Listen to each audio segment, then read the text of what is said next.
Where's your shirt from? Banana Republic. Love. I saw one that was very similar, navy blue there, and I was like, I kind of want this. I was just worried about my titties poking through the mesh, you know? Yeah, I mean, tough. I wouldn't wear this to work, but at the same time, it's not super revealing. Yeah. You know, the knit is tight enough that... Just a little sex appeal. You know... Just need your body shimmer on underneath it. Not oozing sex appeal like James Bond, but, you know, there's a little bit going on. I don't think I would make a good James Bond. Hot take. I think I would. Could you imagine? Listen, Geoff, the people have, and by the people I mean racists, have enough of a problem with Idris Elba being James Bond. Truly. They'd have a field day with you. Yeah, no kidding. Get the fag off the TV screen. I'm not watching that.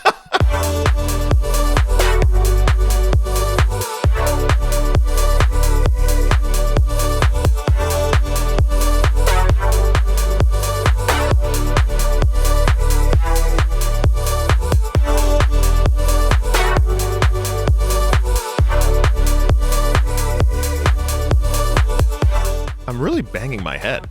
Justin. And I have full-blown Stockholm Syndrome. Geoff. And welcome to Bands.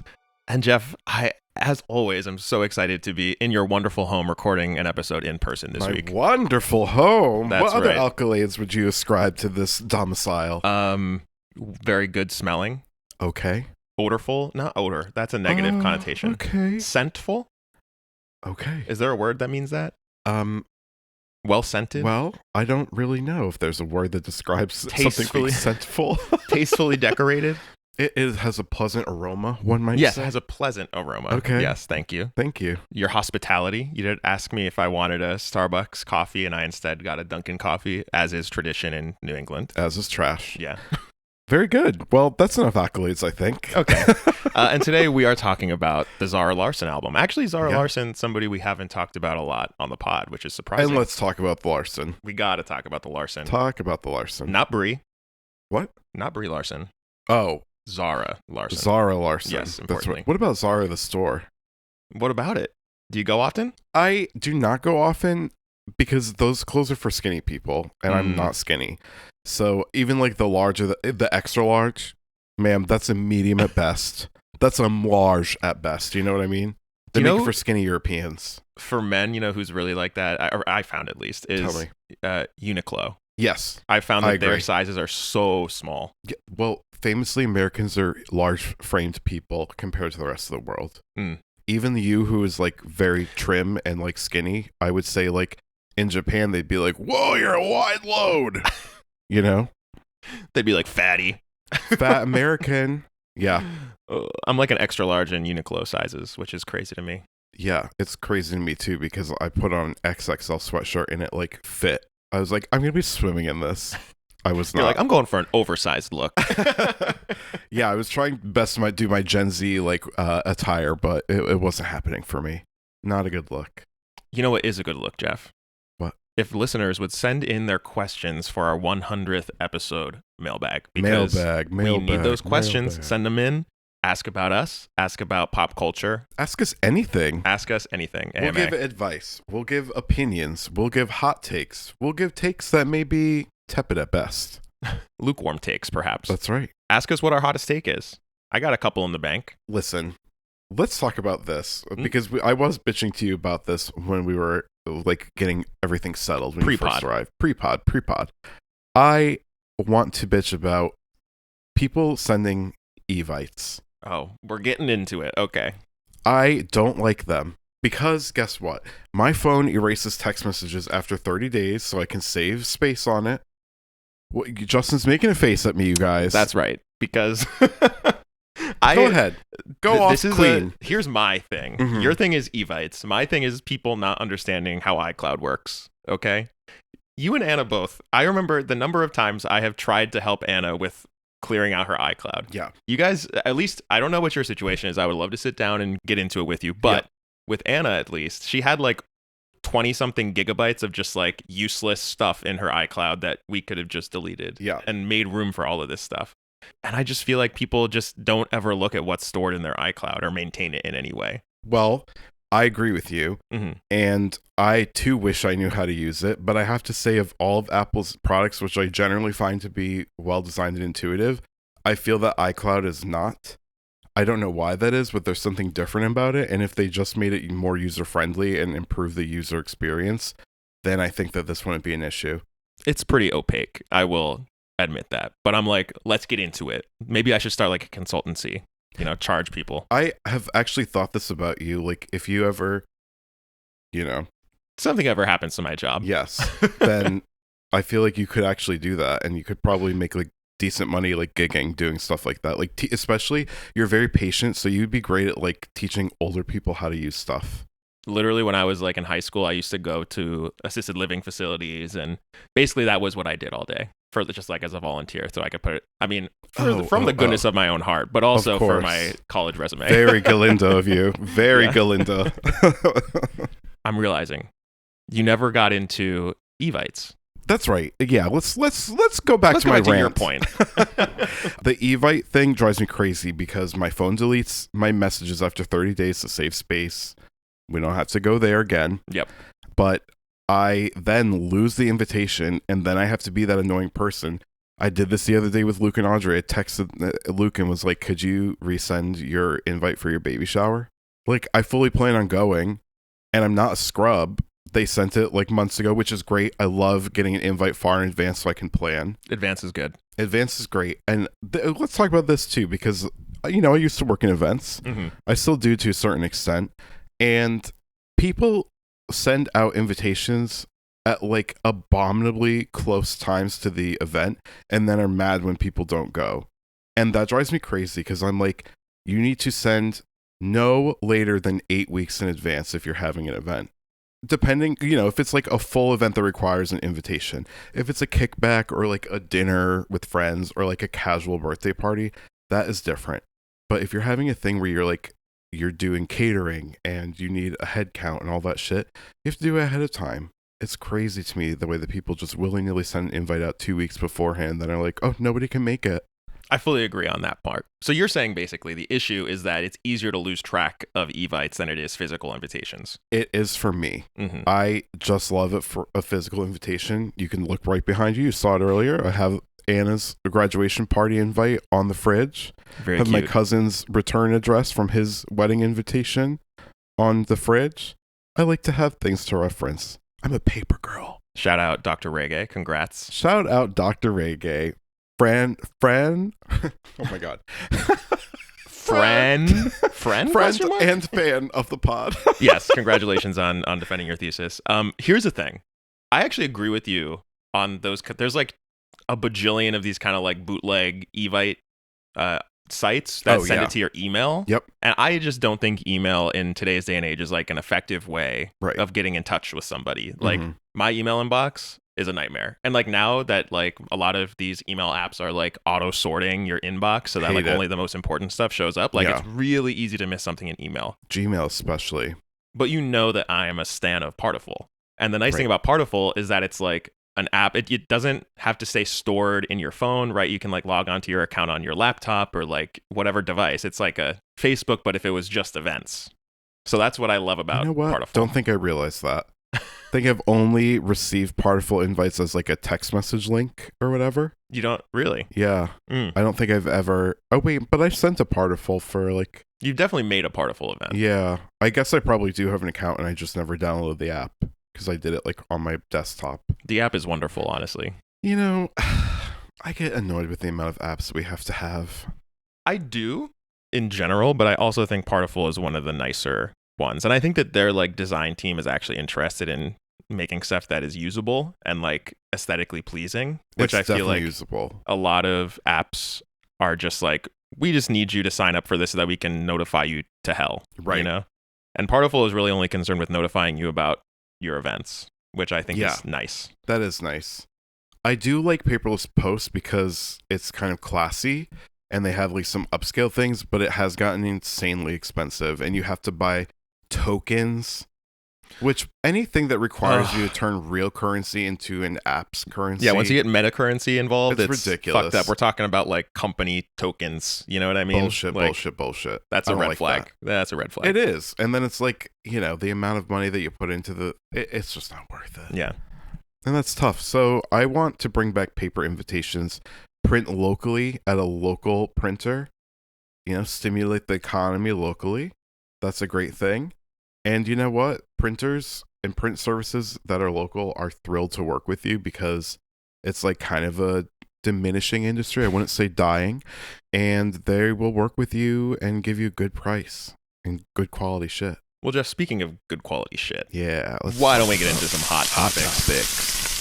We got a bunch to talk about because we didn't take a break last week, but we didn't talk about hot topics last week. Right. So let's get into it. We talked about the mothers. And let's talk about some more mothers, Geoff. Let's talk about the Met Gala.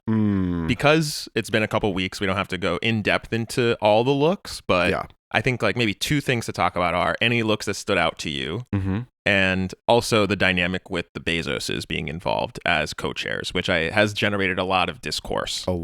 So pick which one you want to talk about first. Let's talk about the elephant in the room. I am disgusted by the Met Gala, to be honest with you.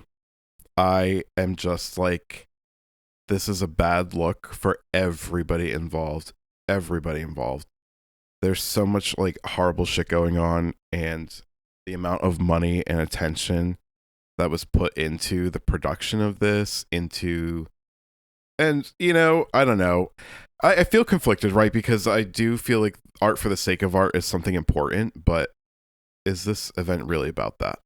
Well, the theme was fashion is art, I believe. So this almost feels a little bit like an attempt to launder the images of the Bezoses by basically putting it up front, like art for the sake of art is what this is for. Right. And of course, the Met Gala is like a fundraiser. Right. So while there is like a certain Hunger Games quality to it every year, and I think especially this year, given the Bezos' involvement, ultimately this is a fundraiser for an art museum. So that's great. Well, but specifically for the Costume Institute. Right, the Costume Institute. Right. So the money doesn't get spread equally along all the exhibits and upkeep and maintenance, that kind of stuff for the museum. Yeah, and that's a whole other conversation. Like what art is worthy art to be funded, like what deserves our money. Yeah. That's a little bit murkier, I think, but I think it's clearer to me that like the Bezoses chose to be involved with this so that they could have their images laundered. 100%. And that gives it an icky factor that I think even in past years where there have been like a lot of Hunger Games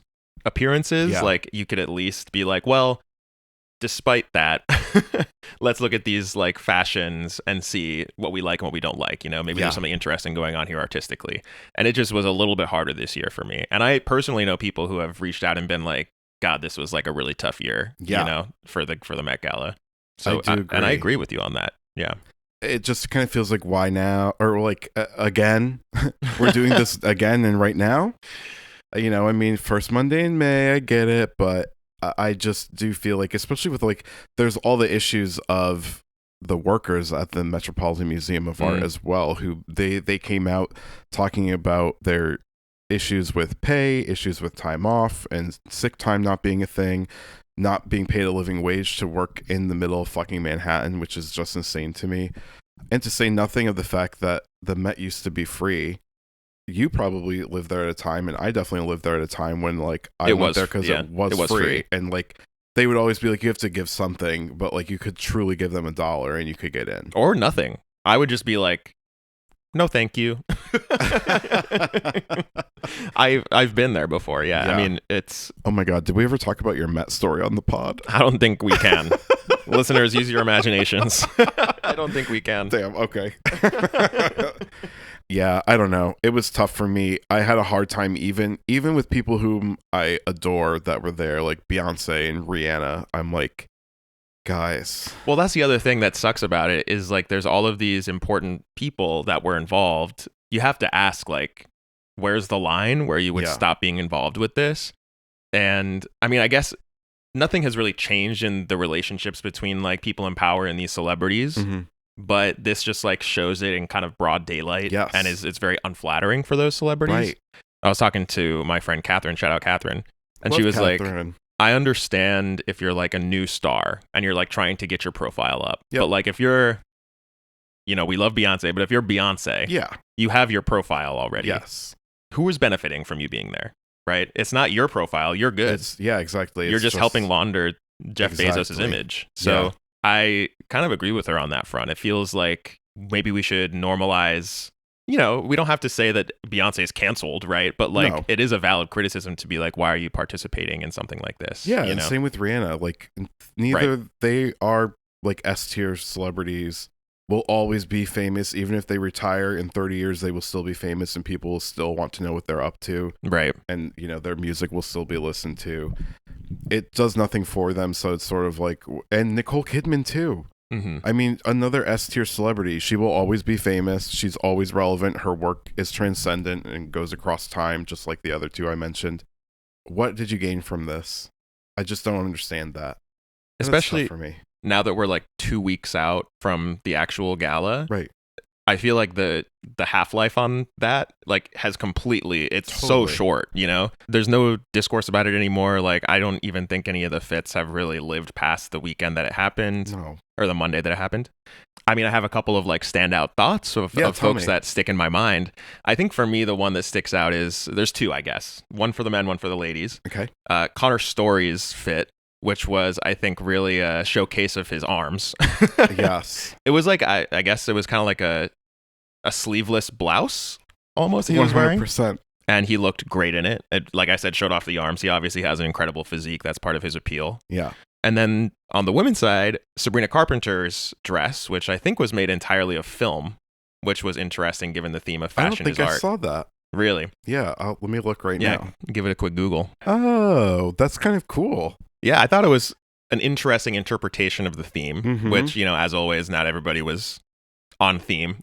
It's crazy. There was a lot of people that dressed like famous paintings, like they dressed like women or men in famous paintings, or they tried to recapitulate like a famous painting in some way. I think Gracie Abrams, for example, was dressed as like some famous, I'm not into fine art that way, so I couldn't like name drop them off the top of my head, but she was dressed like some famous painting. So there were a lot of interpretations like that. I think Sabrina's was a little bit more fun and interpretable for somebody like me who is a plebeian. Right. I do like the dress. It fits her really well too. Shoes, like satin pumps, really? I don't know about that. Yeah, I mean, I felt like, as usual, I was disappointed also in most of the fashions because they didn't really go theme, or they didn't like a lot of them were just safe. Yeah, it didn't go hard enough. Yeah, they were just kind of safe, or it was like the gender bendy kind of stuff for the guys. Yeah. I'm like, okay, like I get it, but also we've seen this before. Like, and I'm not saying like men only should be wearing like traditional things like, you know, tuxedos or whatever, but I am like, you know, a man in a skirt is not at all shocking or provocative or pushing any kind of interesting narrative forward. Do you know what I mean? Yeah, I do know what you mean. And I also think somebody that I wanted to mention is Bad Bunny, who very interestingly was in like old man makeup. Yes. And for an event that is usually so obsessed with youth and attractiveness, that was maybe the only thing that I saw that felt a little bit subversive at the Met Gala. That's true. Of course, his attendance at all is, again, we just talked about how that's kind of like a little bit weird given Bad Bunny's politics. But I thought that the decision to do that was interesting, especially given his focus in his last album of like Puerto Rican heritage. Mhm. So I felt like that was thematically cool. I also like that he was wearing Zara. He was. I didn't know that. Yes, there was a custom look created by Zara. Damn. Okay. Fascinating, eh? Yeah. Full circle. For the Maxinistas out there. Literally. I do kind of like that, though. Yeah. I don't know. The rest of it, meh. There are a couple people who look great, like Chase Infinity. How can you make Chase Infinity look bad? That is also so true. She is truly one of the most gorgeous people alive. And Jasmine Tooks, do you know her? No. I believe that she's a model. She looked incredible. But the dress was boring, but she's like also like one of the most beautiful people in the world. I think that like, you know what stands out to me here is whatever she's wearing on like her collarbone. The shimmer is insane. You know what that is usually? It's baby oil and like metallic like eye makeup palettes that's like crushed up. Interesting. Gives they that look. Hot tip for the beach this summer, Justin. Oh yeah, I'm gonna be hitting up the beach every day. I'm picturing you like oil yourself up with body shimmer at Banneker Pool. It'd probably go off, you know? Club Banneker, baby. Club Banneker. Okay, let's move on from the Met Gala. As we speak, the Cannes Film Festival is occurring. So we're about, I guess, midway through the festival. So we're not going to do our usual breakdown of the lengths of the standing ovations. We'll do that next week after all of the movies have aired. I love that this is a recurring bit on the pod. I think it's the best way to cover Cannes, personally. But I do want to talk about 2 films that have premiered and have gotten some warm reception. Okay. So the first is a directorial debut from one of our faves on the pod, Jordan Firstman. So this is, of course, the star of I Love LA, social media star. He premiered his, again, debut film, Club Kid, in which he stars. This film also stars Diego Calva, which I don't want to put labels on anything, but Jordan and Diego do seem to be close on the red carpet. After the premiere, they kissed, and for a lot of the photo opportunities, they have been kissing as well. He previously was the star of Babylon, which was I would say, polarizing film that came out a few years ago. This film, Club Kid, got a long-standing ovation after its premiere, I think like 6 or 7 minutes.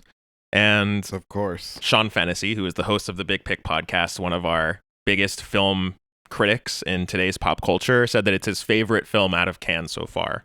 Really? So listen, I was anticipating this film. I didn't know that it would be received so warmly by critics. Yeah. So I'm quite excited to see this. This is interesting. Do we know when it has like a wide release scheduled?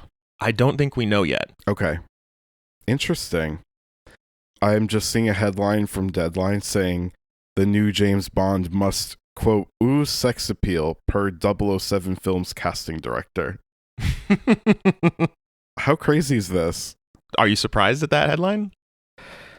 Do you think James Bond shouldn't be sexy? No, I'm not saying that. I don't know, Justin. I'm in a weird mood with the media lately.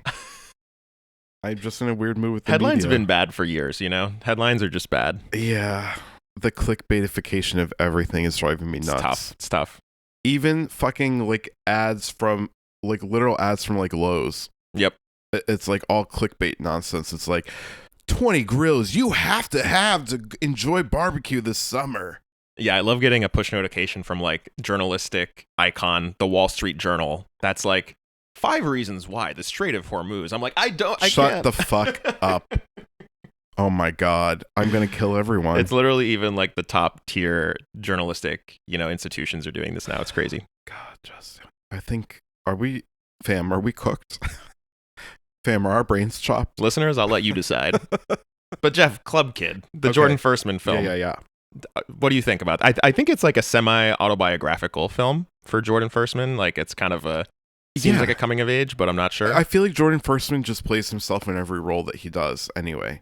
And he's great every time. Yeah, he's just like a heightened version of himself. And I expect that this film really is just about his life. Like a heightened version. Here's the log line from Wikipedia. A washed-up underground party promoter's life takes an unexpected turn when he is forced to care for a son he never knew he had. Oh, okay. Well, maybe not his life then. I know that, he could be the kid, is I guess what I'm thinking. Oh. I'm not sure. I don't know. I don't know that much about Jordan Firstman's life. We need to find out more about this film, I think. Okay. Well, stay tuned. If this premieres in theaters, which it seems like based on the reception, it'll get a wide release from somebody. Is it A24? Hasn't been, we don't know. So this has not been picked up by anybody yet. Got it. It was self-produced. A lot of the films, so like sometimes the production companies can do like a limited release, but if there's like a really warm reception, then a bigger production company can then do distribution. Right. So like A24 and Neon has been picking up a lot of the Palme d'Or winners from past years and distributing them. So like Honora, for example, which won a couple years ago and ended up winning Best Picture, picked up by Neon. It was Just an Accident, which won the Palme d'Or last year, picked up by Neon. So we'll see. But I think based on the reception to this one, I think it will get picked up and it probably will get a broad release. And when it does, I think it's a good candidate for coverage on the pod. We'll have to see it. Yeah. Yeah. What's up, y'all? Editor Justin here. Just wanted to quickly flag that right after recording, news broke that A24 picked up this film, Club Kid, for distribution. So stay tuned for our Club Kid episode. It sounds like it'll be hitting theaters sometime later this year. Let's get back to the pod. Okay, a second film. Where's your shirt from? Banana Republic. Love. I saw one that was very similar, navy blue there, and I was like, I kind of want this. I was just worried about my titties poking through the mesh, Yeah, And I that's mean, tough. I wouldn't wear this to work, but at the same time, it's not super revealing. You know, the knit is tight enough that just a little sex appeal. You know, just need your body shimmer on underneath it. Not oozing sex appeal like James Bond, but you know, there's a little bit going on. I don't think I would make a good James Bond. Hot take. Not I think tall I enough. would. Could you imagine? Listen, Geoff, the people have, and by the people I mean racists, have enough of a problem with Idris Elba being James Bond. Truly. They'd have a field day with you. Yeah, no kidding. Get the fag off the TV screen. I'm not watching that. Okay.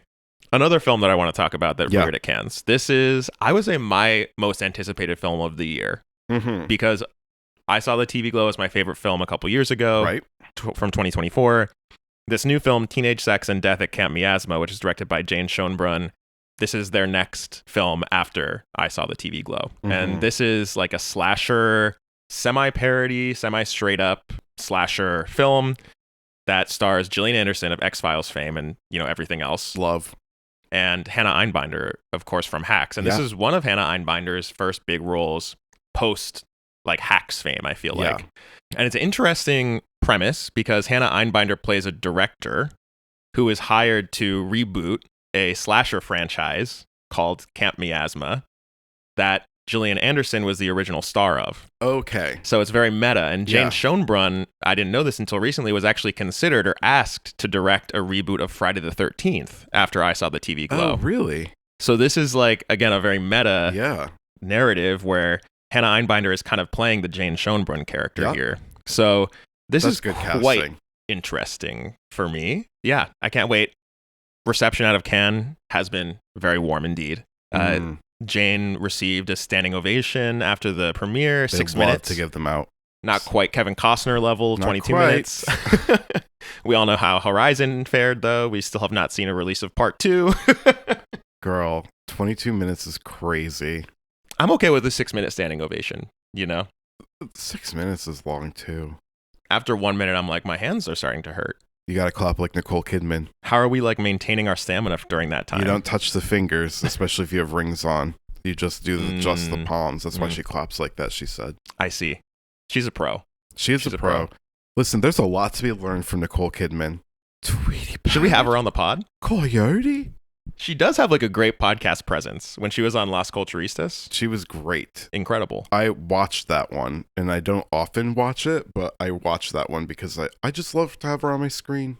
Love to have her on my screen. Also, I watched Eyes Wide Shut relatively recently. Did you know that film? Yeah. Yeah. I had never seen it before. I've never seen it. Stanley Kubrick's last film before he died. Oh, it was kind of completed. So this is kind of alleged, but allegedly much of it was completed while he was like on his deathbed, unable to actually do anything. So it was. Oh, interesting. So he directed the film, but like it was most of the post-production happened while he was kind of in and out of consciousness and not able to really do it. But still, like, incredible film. Does it still feel Kubrickian? It does. Okay. Nicole Kidman, really good in that film. And also, like, maybe this is a generational thing, but in my mind, Nicole Kidman has always played like a little bit of an older woman, like, or middle-aged. I'm trying to think where I first saw Nicole Kidman in something. It was probably like Golden Compass, like mid-2000s.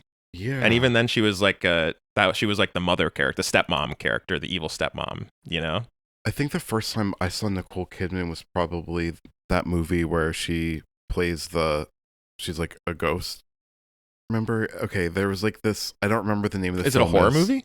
Yes. I haven't seen this one, but I want to see it. Yeah. Yeah. I think that was probably the first time I saw her. Gotcha. And she was pretty young then. Like, I think she was probably like late 20s or early 30s when she had that role. Well, I have to say that in Eyes Wide Shut, extremely sexy. Yeah. I was just like, I see the appeal now. Like, I don't think I understood it, but Moulin Rouge. Moulin Rouge, right. And she was hot and sexy in that film. Yeah, she was, but that was a more coughing up blood. Coughing up blood means in movie means cancer death. It means you're about to die. Yeah. If somebody's coughing, it's over. Yeah. It's over for them. But excited to see Jane Schoenbrun's next film. Can't wait for that one. Might be a little scary for you. Yeah. But well, let's talk about miasma. What about it? A toxic vapor, Justin? I don't like that. I don't like the thought of a dense fog rolling in that's toxic. Suffocation. No breathing. What is that song? Don't give a fuck if I come around. Yeah. Last Resort, Papa Roach. Papa Roach. Yeah. Oh my God, thank God. It's actually a great karaoke choice. I was just thinking that. I'm like, Yeah. maybe I'll do that tonight Papa at the Roach after is great. party. Scars, Papa Roach. You probably wouldn't be able to like sing it right now, but once you heard it, you'd be like, oh shit, I remember this one. Okay. Big Creed energy. Oh, fun. Yeah. People love the Creed mention on the pod, by the way. It's one of our most popular reels ever. How many views does it have now? Got somewhere in the thousands. Like 2,000? Yeah, around there. We're moving on up, just like the Jeffersons. We're improving. Going back to All in the Family, talked about last week on the pod by you and your mom. That's a throwback. Or more of a callback, actually. Callback, yeah. Okay. That's enough of Can. We'll talk more about it next week. Do you think that lady still works at Cannes who was yelling at Kelly Rowland?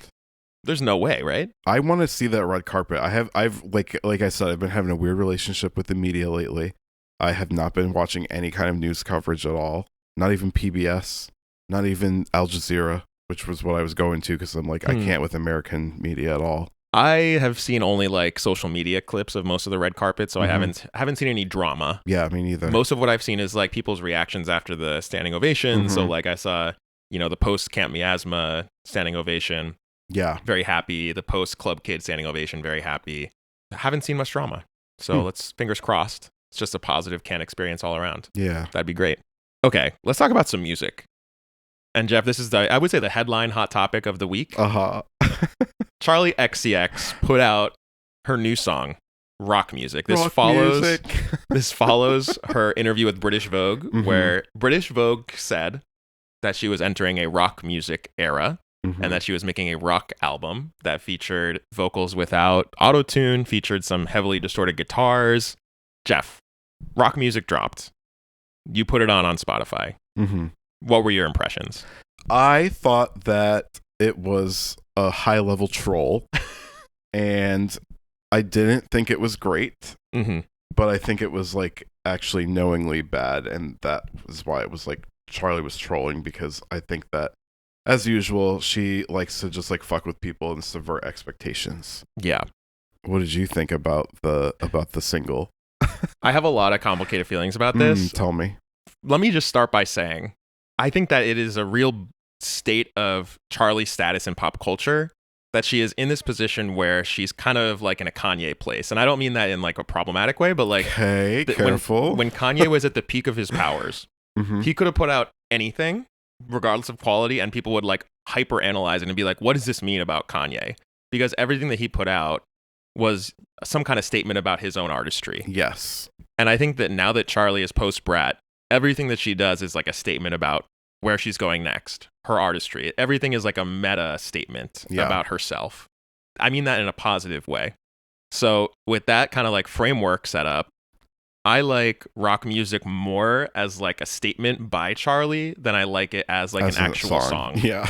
The song itself, let's get the negatives out of the way first. The song itself is less than 2 minutes long. Right. It is Avril Lavigne coded.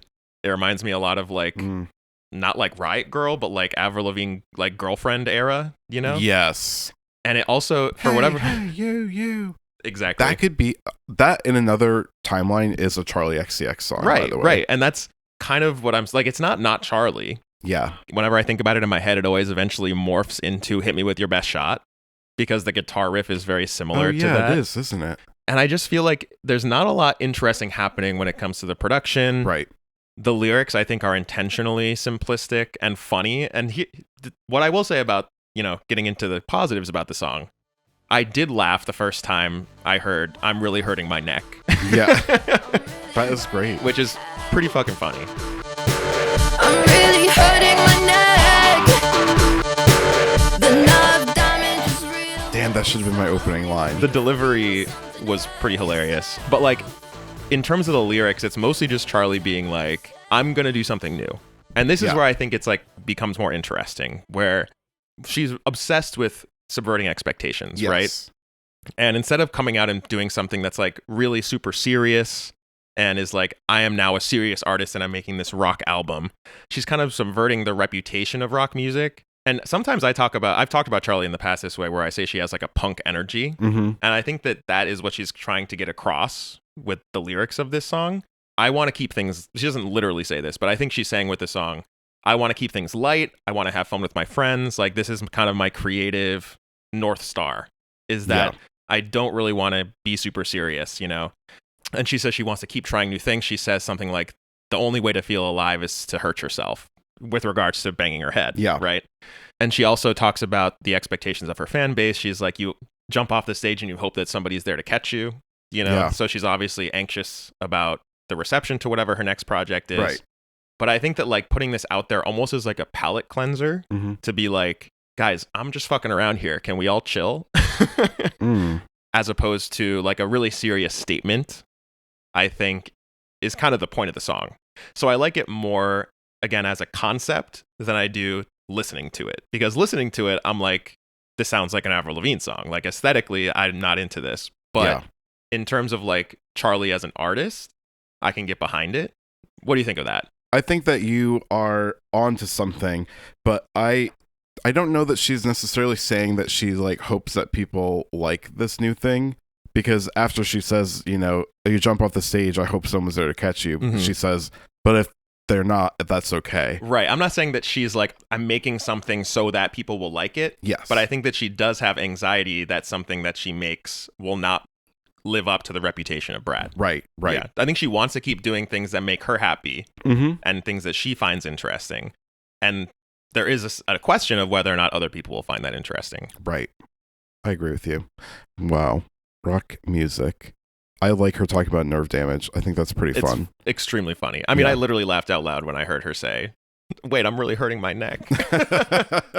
And I do want to, for context, quote from Charli's alt Instagram account, which if you're not following, it's b.sides, I believe. So you should follow that. She quoted after kind of like the discourse ran its course over rock music. She said, seeing all the different reactions to my song Rock Music has been really interesting. My friends and I have been discussing how in ways it reminds us of the initial discourse around PC music, how the label was deemed as almost critiquing or looking down on pop music or something. Editorial, I think she's talking about how some people saw it as like a critique of rock music, this song. And there was an element of that with Vroom Vroom too when that EP came out. It's all kind of fascinating. I love talking about music and art with my friends, so I'm happy people are throwing out thoughts.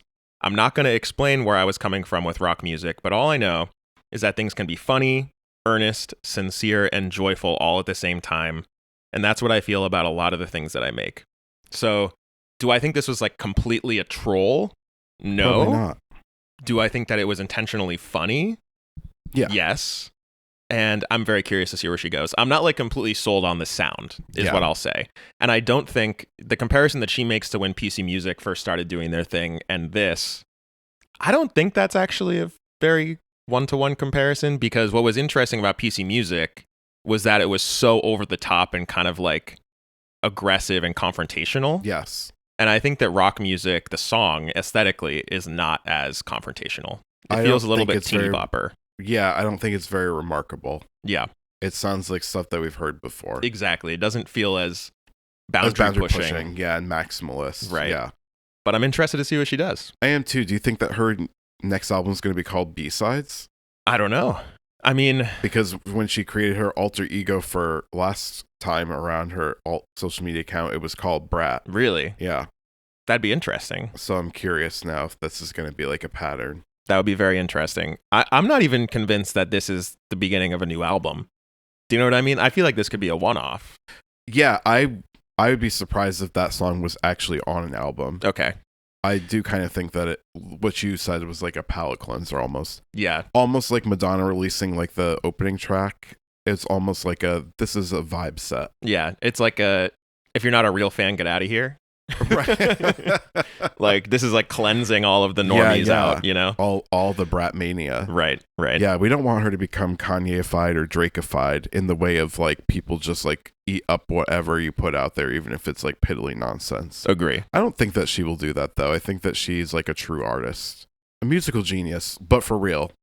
Not quoting Kanye. I mean, I don't think she has the Kanye like actual mental health oh my God, issues that Kanye has. But when Kanye was at his peak, I mean, that was like a great time to be consuming his music, because every single time, every new album, it was like a totally new direction. I mean, the Yeezus drop, for example, was like I stopped listening by then. Wild. Crazy stuff. Good time to be analyzing music. in pop culture at that moment. Let's talk about a couple more songs. One of which I think you like, one of which I'm assuming you're not a big fan of. Mm-hmm. First one is a new single from Gracie Abrams. This song is called Hit the Wall. Impossible. I hit the wall. I hit the wall. And it is produced by Aaron Dessner and features some instrumentation from Bon Iver, aka Justin Vernon, aka Sleepy Snooze Time. This is off her upcoming album Daughter from Hell, which is coming out this July. Okay. Geoff, what do you think of this song? Have you listened to it? I haven't listened to it, so I want to know what you have to say, but I do need to just say the Daughter from Hell sounds like a very juvenile. It sounds like very like high school English creative writing assignment. Well, what I'll say is that the song itself is less interesting than the title of the album, I think. I mean, the song is good. I think Gracie's fans will be satisfied with the song. It is very Gracie Abrams coded, very sad girl, a lot of self-loathing. She's in a relationship and she's like, I made some mistakes, but like, I want you to take me back. It's, you know, very standard Gracie Abrams, Taylor Swift folklore aesthetic. You know, she's not beating the Taylor Swift protege allegations here. I was just going to ask you what you thought of that. I mean, it's fine. I think, let me put it this way. I liked it much more than anything on Life of a Showgirl. So, I mean, the bar was low there, but I kind of like that style of Taylor. Like, Folklore is one of my favorite Taylor Swift albums. Folklore is a good album. Yeah. So, like, I think good to listen to, fun songs, good singer, good production. So the song is not really groundbreaking, but I'm so sorry. Every time I do it, it's terrible. And we love it here on the pod. We love it. The listeners are. This is why they keep coming back. You know, the title of the album is interesting because famously Gracie Abrams is a nepo baby. When she says "Daughter from Hell," I'm like, ooh, are we going to get some more interesting dynamics here between potentially her and her famous father, J.J. Abrams? I would love if we got like a crazed, like Alec Baldwin style, like voicemail release that J.J. Abrams is calling her the daughter from hell. Well, this feels like it must be a quote, right? Like this must be something that somebody told her. Unless the song is kind of self-loathing, so maybe it's something she's calling herself. I don't know. But this comes at a time when J.J. Abrams' stock is like absolutely declining. So like post the Star Wars sequel trilogy, which was almost universally panned, and I believe his production company Bad Robot is significantly shrinking their staff size, and they're moving from LA to New York, I think, if I'm remembering correctly. Although I'll fact check. It's over. He's in a decline in his career, and we've talked about how I'm a big fan of Lost. I'm kind of like, I held a lot of J.J. Abrams stock for a long time. Yeah. Probably until that Star Wars sequel trilogy. Then you sold it off. And then I was like, oof, I don't know if I can, back this guy up anymore. It just is very interesting that this album comes at a time when J.J. Abrams is really on his back foot. And I wonder if it has anything to do with him. Like, it's hard not to think that with the title of the album. So I'll be curious to see what the album looks like, if there's any happy music on it.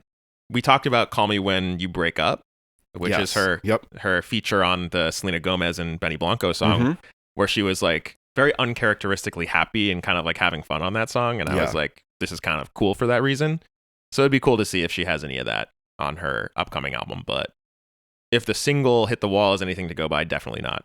Womp womp. So Geoff, why don't you introduce this other song, which comes from Madonna's upcoming album, Confessions 2? Well, this song I first saw on the Coachella like recordings or whatever, because during Sabrina Carpenter's set, she brought on Madonna on stage, which I think that we talked about briefly on the pod. And they have a new song that's off of Confessions 2 called Bring Your Love. And Sabrina Carpenter is heavily featured in the song. It wasn't even just like a one little verse thing. Like she's kind of singing the whole time with Madonna. Yeah, it's interesting. It's almost like a Sabrina Carpenter song with Madonna doing some spoken word. Yes. It's very much like the Vogue era of Madonna's music. Yes. The first time I listened to it, I was like, this isn't not just Vogue. Yeah. Like it's kind of just Vogue again, It kind of is. Yeah. But I'm kind of here for it. Vogue is iconic. I have only listened to this a couple times. So I haven't like come down fully on how I feel about it yet. But I guess my takeaway was like, okay, so house music. Yep. Love that. Love. I don't know how I feel about the like, I'm being attacked from all sides as a famous person. Oh no.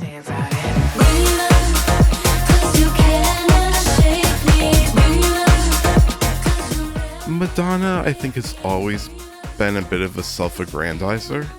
That was part of her whole thing. Yes. That was absolutely part. I won't even say shtick because I just think it's her personality. Something that we didn't talk about shockingly when we talked about Mother Mary was that I think that that's an obvious comp to Mother Mary, right? Is Madonna with all the religious imagery and stuff like that. Like, I think that Catholic girl gone bad. Exactly. And like, I think Madonna as literally Madonna, like as a god, almost a god figure, some obvious parallels there. So it's not like shocking for me to see her doing the like Jesus, I'm being attacked thing again. Yeah, it's interesting. I kind of feel like my takeaway from the song lyrically is that Madonna is basically just like reminding us that she's still relevant and that she has the thick skin and won't be dissuaded from continuing to be an icon and a Is anybody dissuading artist. her though, is my question? Well, I do think that she has, especially in the last few years, had a lot of people remarking mostly about her image, how she looks. Yeah, which is, obviously a lot of misogyny in the culture. 100%. Yeah. And, a lot of people talking about her fillers and what other procedures she's had done or hasn't had done. And her being, I think she's in her mid-60s at this point. I think she's, maybe she's a little bit younger than that. Maybe she's like 63. Or maybe she's a little bit younger. She's 67. She's 67. Okay, Yeah. so she is in her mid-60s at this point. I think that a lot of people, and I've seen it a lot too from like Gen X women online and like boomer women online, like my mom's friends era, talking about like, oh, no one wants to see this old lady writhing around on stage in a leotard anymore. Like, wear something sensible. Stop trying so hard. Yeah, I mean, Madonna should do what she wants to do. You know what I mean? And I think that it's probably a lot of, I mean, I don't want to speak for anybody, but there's a lot of internalized misogyny going around. And like, there's also a position of privilege that Madonna comes from where she's able to afford and like, and do all these things. So I think that is, another part of this discourse. But what's interesting to me about this song is that I don't see Madonna as like a forward presence on the two songs that have been released yet. This is almost like it reminds me a little bit of like Beyonce Renaissance, where she's kind of like a creative curator, and like creating more of a world in which Sabrina Carpenter is playing in that world, and I'm not sure who else may or may not be featured on the album. But, so far the music is not centering like Madonna's vocals in a way that I maybe would have expected, right? Yes. And I find that interesting as an older woman, or the pop star in a lot of ways, right? Like the original pop girly. It's interesting to kind of see her playing the curator role. And I kind of like that idea, especially if it's like a dance music focused album. That's an interesting contrast to, I guess, the perception that she is, I guess, attention seeking by changing her appearance. Like, I don't really know what that discourse is like. I'm not involved with that. But based on what you said, I feel like maybe she's playing a bit of a mother role in the Sabrina Carpenter dynamic here, which is cool because, of course, Sabrina Carpenter, like many other the pop girlies, are heavily influenced by Madonna. Yes. So for me, I see it more like that aligns with her age and her position as like elder stateswoman of the pop landscape. Right. I kind of latched onto like two things that you said. One, when you talked about her like almost deifying herself, and then also talking about like world crafting or world building through this music and acting as a curator. I do kind of feel like with like the spoken word-esque vocals and, like you said, not necessarily being heavily featured, but being omnipresent in the music so far, like kind of does support what you're saying and does give like almost like a godly like feeling to this. Do you know what I mean though? Yeah, I do. Like it's like I'm everywhere and also nowhere. You know? Right. I'm in everything. All is a part of me, and yet I'm unseen. I mean, both like in the metaphorical sense, and also like quite literally, like her influence is so obvious in people like Sabrina Carpenter. Exactly. Yeah. So this actually could be very genius. I'm curious if that is the intention. Yeah, I think it could be really cool. And I mean, Beyonce pulled a similar thing with Renaissance, where I think that she was pulling from all different aspects of history, dance music history, and specifically Black dance music history. So it'd be cool to see if Madonna does something similar. Yeah, I'm curious. I mean, this album I think is going to be huge. Yeah. They're advertising on Grindr, by the way. They're advertising everywhere. I mean, I think Spotify's app symbol has changed to have a disco ball. Oh, but that is because it's the 20th anniversary of Spotify. Oh. Happy birthday, Spotify. One of our favorite distributors of our pod. One of them. We'd love a partnership. Reach out. bandspod@gmail.com. Well, Geoff, let's take a quick break, and we'll come back to talk about the new Zara Larsson remix album, Midnight Sun Girls Trip. I can't wait, girl.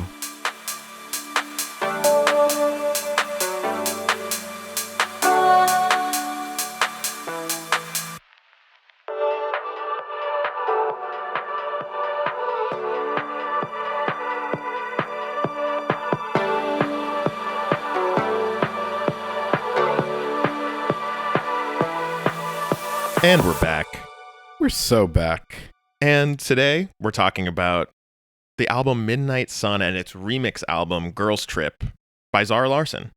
This is, of course, the 5th album from Swedish pop star Zara Larsson. The original album was released in September of last year. The original album and this remix album featured production largely from her frequent collaborators, Emanike, I believe is how you pronounce Really? this name. I've never known that. I think it's because that's his actual name and he kind of like made this kind of acronym-y thing. I've always called him Manek. Really? I always thought it was Mnek. Mnek. Manek! SpongeBob reference count 1 for the pod. And Margot XS. I'm not sure if that's Margot Extra Small or Margot XS, but those are the two producers. Margot Extra Small. I hope that's her name. I mean, it'd be pretty good. That's pretty a good drag name, too. So the original album was released last year in September, and this remix album, Girls Trip, was released earlier this month, which is why we're talking about it now. And Zara's on tour, and she was playing a show in DC, and I did ask you if you wanted to go, and you were like, I don't know her music that well. And now I've become familiar. And now, are you regretting not going? Well, I think we'll get into that, because I think that one of the interesting topics here is Zara's position in the pop landscape. So let's talk about, first of all, this album is, or I should say the remix album is very much in the tradition of the Brat remix album. Right. In that every track is remixed and features a new artist. And on this remix album, all the features are women, thus the name Girls Trip. And it's interesting because Zara Larsson's been around for a while. You know, she's not unlike Charli in that way, where she's been working for a very long time. What about symphonies? Well, Symphony is a great example. So like this was a song that she did with Clean Bandit, I think in 2017, around then. I think it was earlier than that. I'll look it up quickly. That was one of the first Bleep Blorp songs. I was like, this is good, Justin. When you were just beginning to, you just were a burgeoning young DJ. 2017. Okay, well. So the other song, the song that I know her from is Never Forget You, which was a song with Emanike, which came out 2015. That was a great song. That was one of those songs that just like, everybody was remixing that on SoundCloud at the time. So like as a DJ, I was constantly SoundCloud crate digging, and like this acapella was just around everywhere. Yeah. So I became very familiar with Zara Larsson at that time. I didn't know that she was the winner of a talent show search when she was very young. Yes, in I Sweden. think she was like 10. Yeah, she basically young. won like a Swedish version of like X Factor or something. X Factor. Yes, thank you. I was going to say Top Idol. That's like, that sounds like a 30 Rock version of American Idol and X Factor. I mean, it's crazy because when I was doing like, you know, I was prepping the background for this episode and I was like, Zara Larsson's been working for so long. She's probably like in her 30s. And then I was like, holy shit, she's only 28. Yeah. So she's super young. She's been working in the industry for a long time, but she is extremely young. She started like, she's like almost like a Mickey Mouse star. Yeah. You know, like Swedish Justin version. Timberlake. Yeah. Yeah. Britney Spears, Christina Aguilera. And I think what's interesting to talk about here is that Gosling. Zara Larsson had been putting out music this entire time. She really has not been dormant, but she hadn't really hit kind of the mainstream until I think there was kind of 2 different viral moments. One was Symphony, that Clean Bandit song being kind of used in these like, is it Lisa Frank? Yes. Lisa Frank style memes. Yep. So that song kind of went viral. And then I believe one of her solo songs, the name of which I'm forgetting, also kind of went viral around the same time. And what's really interesting about Midnight Sun is that the aesthetic of the album is very much influenced by the meme in which Symphony was used in. And I want to say, as somebody who like has marketing experience, that is like such a smart thing to have latched onto, because I think part of what Zara Larsson's struggle has been to connect with a worldwide audience is like an identity that is unique and distinct from other pop singers, because she has a very soulful voice. I would say listening to this album, it's clear the R&B influence. Absolutely. Really interesting, contrasting with the electronic influence of the production. Right. But she has a very soulful voice. She also is just like, her vocal agility is like off the charts. She has a huge range as well. A true soprano. But she, I think, like, suffered from that thing of like, she didn't have something super unique. She's gorgeous, good dancer, great singer, but when you look at her, you're like, oh, you kind of fit in with all these other pop girls, and I'm not sure what's like your thing. Yeah, and I hate to. Here's the thing. I mean, Yes, I'm one of those people Yeah. that like I was not really familiar. Like when she started going viral with Symphony, and then I'll say that the second or the third viral thing that happened was she was featured on the remix of Stateside, the Pink Panther song, which of course Alyssa Liu used in her Olympic routine. That went massive. Stateside is probably her biggest song. Right? I think it is, yeah. So I think that was the other thing that really brought her into the spotlight, at least in the U.S. So when I saw and the song Stateside, you were talking about before was Lush Life. Yes, Lush Life. That's right. Which came out like 10 years ago, Right. but had like a resurgence just like Symphony. Exactly, like on TikTok and stuff. So when I saw that she was featured on Stateside, I was like, is this the same Zara Larsson that I remember from Never Forget You? Right. Like, I almost couldn't believe that this is the same artist. Right. Because you imagine she's probably like a woman now in her late 30s. Exactly, but she was like 16 or something when she put out Never Forget Right. You. During that whole time, I mean, I guess I still kind of think that Zara is still searching for that thing. I think that like Interesting. something that differs between Zara and somebody like Charli. I see Zara as somebody that is reacting to trends, whether that be electronic music. You know, she's working with Emanike, who's a electronic music producer. Yes. Or, for example, Symphony, the meme, right? She was like, I'm going to take this and co-opt this, and I'm kind of following the trend here. Whereas I think Charli had been kind of in the content mines for a long time, or the music mines, doing her own thing until finally with Brat, it kind of just clicked, right? And Brat was not something where she was trying to follow a trend. I think that she was a culture leader with Brat. And I think that's an important difference when it comes to Zara, is that I still think Zara is like an incredibly savvy person. And I'm not saying anything about the quality of her music or her vocals, but I do think she's very savvy and she is following trends. And I think that she's still searching for something that really defines her as an artist. That's interesting. I agree with you to an extent. I don't think before this album she was like a taste maker in the way that Charli was. And like you said, and I agree completely, she's an extremely talented person and has some really great songs that I love. And this album was an album that I really enjoyed. But I do think that now that she's kind of latched onto this like Lisa Frank aesthetic, and it's gone hugely viral, and now people are doing like Zara Larsson style makeup, which is like bright highlighter type colors and like rhinestones and sequins on everything. Like I kind of feel like now that she's so big that she will automatically become a tastemaker, almost the like less cynical version of like the Drake and the Kanye effect that we were talking about earlier. I mean, I hope so. I mean, that's, I guess, if we want to get into the album and the remix album itself, there are flashes of moments on this album where I'm like, oh, this is like hard, or this is really cool. But I still think that like this goes hard. The majority of the songs, and this is like a lot of the Swedish style of pop music too, right? They're not necessarily super interested in making like a deep album, like as an artist, as an artiste, you know? Sure. She's not necessarily talking about herself very much on this album, with the exception of maybe The Ambition is one where she talks about her own ambition. But most of the other songs are kind of like escapist pop songs, which are, you know, this is in the style of Rob. Well, Robin's a little bit more confessional, but like, you know, the classical Swedish producers, you know, Max Martin. Yes. Even if you go as far back as ABBA, you know, these are kind of like escapist party songs, right?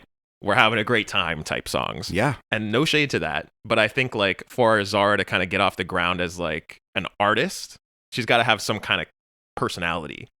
And I think that she's, again, there's flashes of that on this album, but I think that's what I say when I say that I think she's still searching for it. The remix album, I don't think necessarily pushes anything. It's great, and I think it's fun. It's a fun listen. Yes. But it's not really pushing anything beyond the boundary of what the original album had already established for her. Yeah, I agree with you. I don't think that there's anything boundary pushing on this at all. I just think it's fun remixes. Yeah. Like, it's just a way to get the album back in the conversation. I don't think it necessarily got its due back in the fall when it came out. And Agree, yeah. I personally, if some of these record labels, I don't understand what they're doing. There's fall music, as I have discussed. There's holiday time music. There's summer music. And I will say this, I mean, the name of the album is Midnight Sun. Yeah. Well, there's Swedish Midnight Sun, and then, there's different parts of the world. But I think that it's based on the idea of Midnight Sun in Sweden, right? 100%. Because it's so far north that, like, there is a time of year when the sun is out, like, at pretty midnight. Pretty much all day. It never really sets. Right. And I think that that's, like, in theory, the inspiration for the title of the album. Yeah. It's not really much more of a concept album beyond that, but that's fine. Again, doing great pop music is fun and cool. Yeah. But this is summer music. Like 100%. And I think that she's trying to capitalize on the stateside buzz because the album was released, I believe, before stateside really went off. Yes. And I think that, like, some of the singles like Midnight Sun, the original one, they're probably, I mean, I imagine, I haven't checked the numbers, but my assumption is that they're doing a lot more numbers now than they were when the album first released. Yeah. And then B, again, kind of reawaken these songs for the summertime. And I think it was effective at doing that. Absolutely. I love it. Well, why don't we start talking about some of the tracks that we really enjoyed from this album? Sure. I said that there are moments of brilliance here. Yep. And sometimes, something subverted my expectation. More often than not, my expectations were met, which is fine. Again, like, pop music is good for pop music's sake. Yeah. But I think that, like, one of the ones that really kind of subverted my expectation, and this was the debut single from the original album, which I didn't know, was Pretty Ugly. Have you ever seen a pretty girl get ugly like this? I don't think I knew that was like the breakout single. Yeah, well, it was the lead single. Yeah. I don't know that it was the most commercially successful song. Right. But this song has very Kesha vibes. There's a lot of gang vocals. Yep. And I think that part of this is also just that I know from social media that Zara Larsson's an incredible dancer. Yes. Like, in a way that other pop stars of her age just are not. Like, she's throwing it down. Do you know what I mean? Oh, like, she's shaking ass, and she's doing it barefoot, yeah, she's throwing ass. Yeah. And it's like, oh, she can, like, dance. This is not like no offense to Dua Lipa, but this is not like a Dua Lipa situation. Yeah. Do you know what I mean? It's like Dua Lipa's a strutter and a stomper. Yes. And we love Dua and on a corkscrew dancer. We love her on the pod. We love Dua. But Zara is, like, doing the choreography. Like, Yeah, she's on the level of the background dancers. You know? Yeah. She's like a Britney Spears type. Yeah, if I could compare her to any pop star, I think Britney's the most obvious comp. Although I think that she has a little bit more agency than Britney did at the same stage in her career. I think that all artists have more agency now than they did back in the 90s. Yeah, thankfully. Yeah. But I think another comp to Britney is that she is not credited as a producer on any of the songs on this album, which is... That's interesting. Different, because it's a trend, I think, now that especially female pop stars are usually credited as producers on their tracks. But again, it's kind of this Swedish philosophy of, like, I'm just here to make music that people are having a good time to. Like, I'm not really in it for, like, my ego. Like, this is a commercial venture. Yeah. But back to Pretty Ugly. I think that this song really gets at that persona of hers. You know what I mean? That she can, like, really throw ass. And I mean, the concept of the song is, like, she's a pretty girl, but she's getting ugly on the dance floor, basically. Like, sweating, makeup's running. Have you ever seen a pretty girl get ugly like this? Yeah, it's pretty fun. It's a very fun song. Again, it reminds me a lot of Kesha. And I think, like, it's maybe the only song on the album where her vocals sound a little bit, like, rough around the edges. And I mean that in a positive way. Yes. It sounds, like, powerful. Yeah, and I think that, like, when I say that she needs more character, this is kind of what I'm referring to. Like, I think that this is kind of the same, and I know that you and I have a different philosophy on this, but it's kind of the same way I feel about Ariana Grande, where, like, if you're so obsessed with your vocal sounding so clean and pristine on the record, it almost makes it sound less personal. And I think that a lot of the vocals on this record just sound like generic vocals. Like, I wouldn't be able to pick it out of a lineup of pop stars, You listen to a Charli song, you're like, I know immediately this is Charli because of the heavy autotune use, like the inflections. You play a Dua song, she has a very distinctive, like, slightly deeper voice than a lot of female pop stars. And I just think that Zara, again, this is not saying she has a bad voice. I think she has an incredible voice, but it is just kind of like, this could be a Chainsmokers song. Do you know what I mean? I do know what you mean, and I do agree with you about that. I disagree with you saying that Ariana Grande's vocals she wants. I don't think Ariana sounds as pristine. I don't think Ari She's sounds a mumble as generic. mouth. She talks about how she mumbles all the time. She's like, no one can ever understand me. It's true. She doesn't sound as generic, but she does have that quality of cleanliness. But I can't with this calling Ariana Grande sounding generic. I'm saying I don't think that Ari sounds generic, okay. but I do think that she sounds on record super clean. Okay. Which I think is, again, this is like a compliment to her vocal Justin doesn't like quality. Justin doesn't like singers to sound moisturized and have their vocals sound, like they're taking good care of their Let's instrument. save this for the pedal pod. The pedal pod. Damn. Okay. So, Geoff, that's Pretty Ugly. That's one of my faves off the album. Okay. And I was like surprised to hear that because I had never heard it before. And that was the lead single. And I was like, oh, Zara Larsson is like kind of partying. Yeah. What's a song that you really liked, either off the original album or the remix album? Okay. Well, one that I really like and I was surprised about was Euro Summer. I feel like the remix sounds very different than the original one does. And this one I immediately was like, ooh, this like is giving like, this is so dumb. I'm like, this is giving Zootopia vibes. Well, guess who's famously featured in Zootopia? But that's why. And then I was like, this is like fun. I'm like, this sounds like Euro style, but with like a really fun kind of Latin like beat to it. And then Shakira started, and I was like, this sounds like Shakira almost. And then I was like, I heard the, and I'm like, oh, that is definitely Shakira. You look at the song and you're like, oh wait, she is on this. Yep, looked at the song, saw that she was on it. To be over. This feels like Euro summer. I thought that was a really fun song. Listen, I have been a Shakira fan since 2001 when she put out Laundry Service, and then I went back and listened to her 1998 album. Talk about that was long all in careers. Spanish. By the way, Vampire? Something supernatural going on she there? She like truly looks amazing, doesn't look aged at all. It's crazy. Truly wild. And she still did like, moving the hips. The hips still are not lying. The hips are not lying. They've never told any lies. No lies detected on those hips. Do you think that that's because of her tax evasion that she looks so young? This is the first I'm hearing of this. You didn't know about this? No. Oh my God. Famously, Shakira's like, okay, Shakira was married to like this like billionaire who was like, well, I don't think he's actually a billionaire. Alleged. Shakira was married to this guy who I believe was like an F1 racer / financier. Okay. And they had multiple homes like throughout the world because famously Shakira's from Colombia. She also has family that's from Lebanon, I believe, and she has home there. I believe that they had a house together in France. They had probably a home in the in Cayman the US. Islands. Right.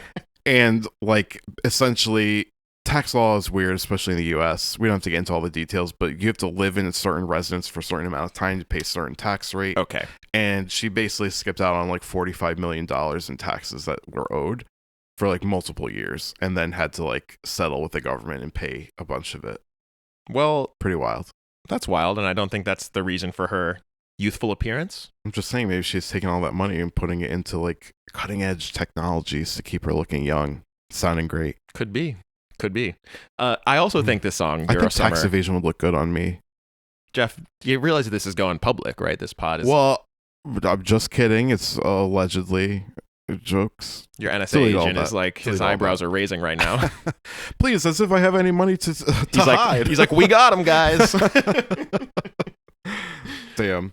Euro Summer, the remix version, I think is much improved over the original. The original, this is something that I think about the original album that I wasn't a big fan of, is the middle of the album feels a little bit sleepy, right? Yeah, it's a little bit like, feels old, feels again like Chainsmokers-y, like, and not even like I'm a Chainsmokers defender for the record. Sure. I'm kind of like an apologist of the Chainsmokers, but like it sounds like, mid 20-teens music. Yeah. Very like house and kind of slow and just like, we've done this before. And I think Euro Summer feels slow on the original album. I'm like, why isn't this sped up? And it sounds it reminds me a little bit of like Stereo Love. Do you remember Oh my that God, song? yes, I remember that. And I'm like, Stereo Love is just kind of a better version of this song. Okay. But I think the new remix version speeds up the tempo, I'm pretty sure. And also adds that kind of like, there's a different kick pattern, so it's not just like, it's not four on the floor that, like, anymore. Tropical Boom. beat. Yeah, boom. So like that's a lot more fun, Which a lot more sounds energetic. like West African to me. Yeah? Yeah. I couldn't tell you. Boom, cock, boom, cock. So I will say that there is a trend on this album, both the remix album and the original, of baile funk or Brazilian funk, which is this like really buzzy genre of electronic music, there is a sequence. Then that makes sense. I believe it's at the end of the original version A of lot Pretty of West Ugly. Africans ended up in Brazil. It's like really fun vibes. And actually, coincidentally, just a couple days ago, you sent me a remix of a Rihanna song that is a Baile Funk remix. Yeah. And for those who don't know, we'll play the end. I think it's at the end of the original Pretty Ugly. Oh, no, sorry. The end of the original Hot and Sexy, which is one of those moments where I was like, oh, this fucking goes.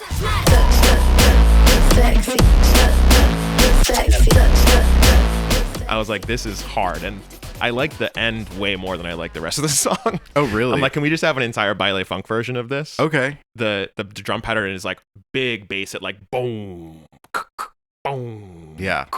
And it's just like, it goes off on the dance floor. Mm-hmm. A couple of remixes that I have of like pop songs that you have that drum pattern, people are always a little bit thrown off by it. And it's just like enough of a, sounds so different. it's just enough of a twist where people are like, oh shit. Yeah. And that's how I felt listening to the original version of Hot and Sexy. So that's one of my faves for sure. Hot and Sexy is one of my faves too, particularly the remix version, because you know that I love our absolute icon Tiffany Pollard. And I love that she came into the studio and recorded a part of her, iconic monologue about Gemma. Oh, for that? I thought it was a sample or something. It was not, because there was a lot of licensing issues around that, because it was Big Brother UK. Okay. So it was like Skydance Media as well as the BBC. It was a whole thing. And I'm sure Tiffany Pollard was posting a lot about this.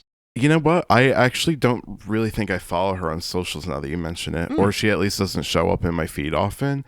But I mean, she's an icon, and I really think it adds a fun element to the song that I did not expect. Shout out to Z-Way. That once again, that's like interview of the year. Oh my God. I love Z-Way so much, and I think it's a crime that her show on Showtime was canceled, but I love that she has never lost her format and was just always like, I'm doing what I want to do, which is like do these like knowingly silly, like tongue-in-cheek gotcha style interviews with celebrities who are going to say crazy shit. And she has done it on her first YouTube channel, like back in like 2018. I feel like it's the first time I saw Z-Way. She like has done it on Showtime. Now she's self-producing it on YouTube with a much bigger budget. It's fucking great. And Z-Way is an icon, and I just want all the best for her. I also love her content on Letterboxd. Oh, you know what? I really need to get on Letterboxd. Lots of good people on there. Yeah. Okay. I wanted to have a segment here that we also had on the Brat remix album episode, which is most improved. Right. So like the track that was most improved by the remix, and the farthest fallen, meaning the track that was worsened the most by the remix treatment. Yes. So let's start with the most improved. What do you think was the biggest jump from original album to remix album?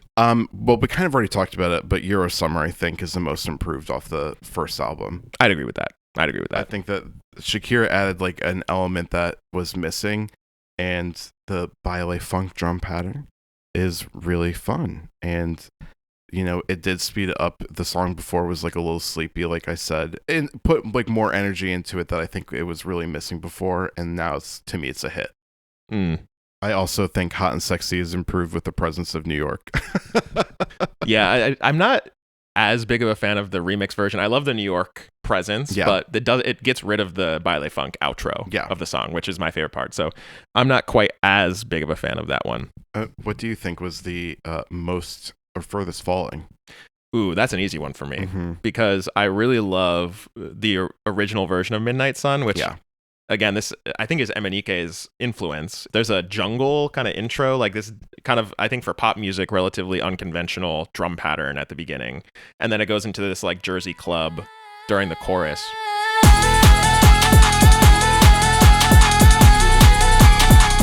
And the original is just so fun and cool. And it's cool to see that style of kind of like out there-ish dancey music, like being popified. If I have like one criticism of the production, it's that it feels really high touch, arguably like overproduced, like very glossy, which, again, it's pop music. Which also is a great reason why like the Lisa Frank aesthetic lends itself well to this style of music. Yeah. And I think it's intentional. I don't think it's unintentional, but like I'm always in electronic music interested in like the kind of rough edges of it and like something feeling a little bit dangerous. You do like a gritty element to music. I do. I hate to bring up Brat again on the pod, but well, it's one of the reasons I love Brat. That being said, some of the best production on the album is on the original Midnight Sun. And in the remix version, which does feature pod fave Pink Pantheress, it becomes a remix of Gold Dust by DJ Fresh. Like gold dust, you hear me coming through your speakers. You see me mashing up. Which is like a Pink Pantheress thing to like sample an old dance song and like make it into her own. And it becomes a much more conventional kind of drum and bass song featuring those synth hits from Gold Dust, which is again in the same way that like Illegal samples an old rave song, like we talked about that. It reduces a lot of that kind of like genre pushing energy, and it kind of just becomes like a Pink Pantheress track, which again, I like Pink Pantheress, but I think it gets rid of a lot of the identity of the original, which I struggle with. I do too. I was actually kind of surprised when I saw this track was featuring Pink Pantheress, because she put out a remix version with Money Long that I think is much better. Really? Yeah, I haven't heard that one. It's really good. Okay. I love Money Long. I know I've talked about her on the pod before. I think early on, because she had just put out Made for Me, that Twin, Where Have You Been? She was nominated for a Grammy, so we definitely talked about it then. And I think we were talking about R&B artists, and you were like, oh, Money Long is, you added it to the list. We were talking about who else is there other than Chris carrying Brown? The torch of modern R&B. Exactly. Yeah, and because Zara has that soulfulness to her voice, it worked really well with Money Long, who soulful vocals are like her bread and butter. That's what she does, baby. Right. That's what I do, baby. Oh yeah. Yeah. Does that sound like an R&B DJ? Sure. Okay.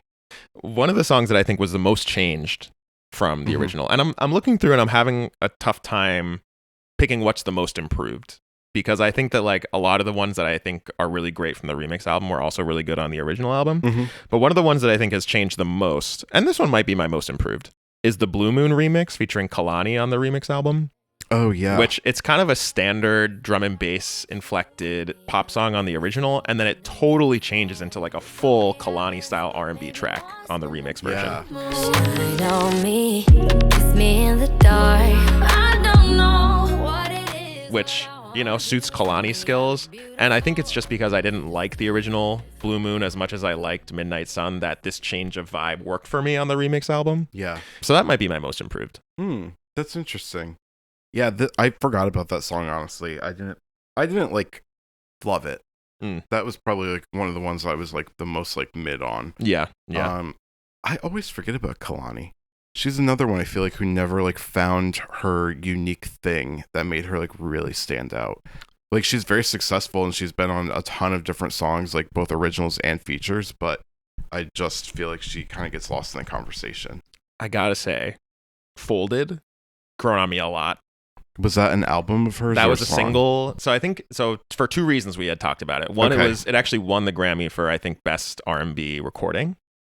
And I believe also it was one of Ben's favorite songs last year. So he talked about it on our favorite music episode. And number 6 on the Billboard Hot 100 in 2025. It's a fucking banger. Wow. And it does remind me, I think about that. I think Ben was like, it reminds me of like a Mary J. Blige song where like as soon as it comes on, everybody's singing along with it. And there's also a really great kind of mashup of that song that this DJ Tsunami did that I've been fucking with.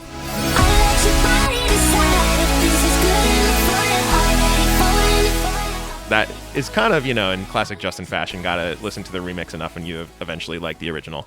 So that's part of what got me into Folded. But that song fucking rules if you haven't listened to it already. So damn. I want to talk about one other song.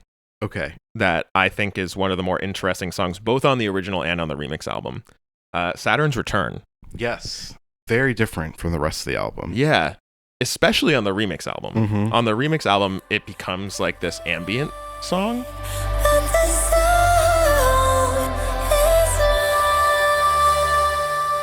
And this is one of those moments of brilliance where I'm like, oh, she's like trying to do something here. Yeah. This is not like a commercial play. No. Right? This feels like an artistic play. And I'm like, give me some more of this. I mean, I love like an ambient interlude or something, right? And it is like a really gorgeous song on the remix album.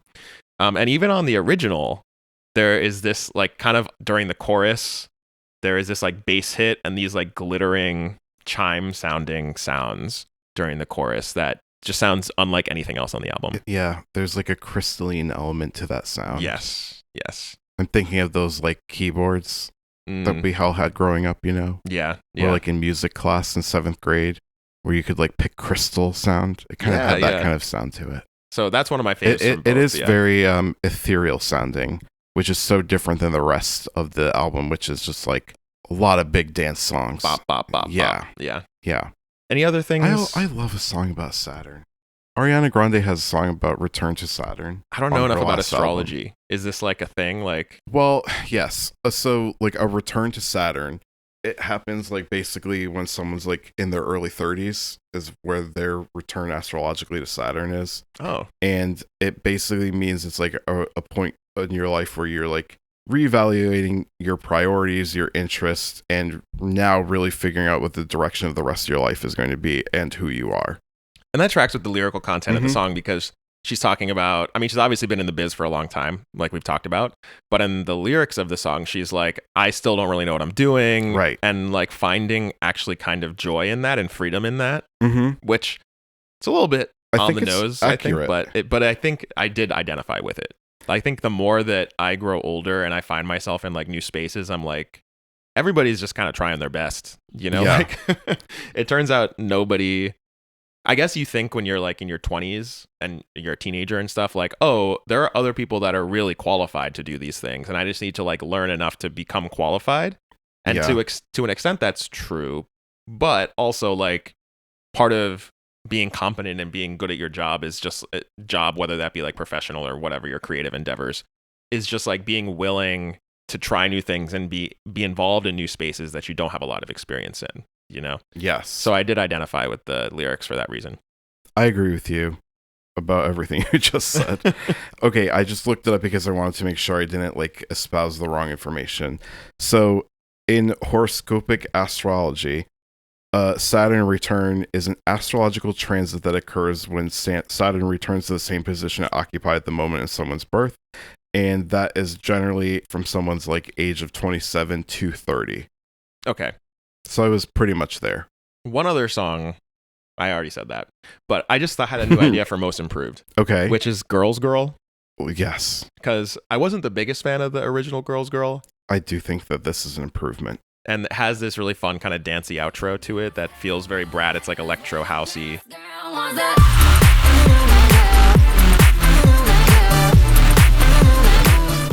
I also want to mention that the name of the remix is Girls Girl parentheses Girls Trip, which might be a record for the number of times that girl is in a song title. So shout out to Zara and Amelia for that. Any other songs that you want to talk about? No, but I do want to talk about this. Emanike. I believe so. You're exactly right. It's a grammogram of Emanike.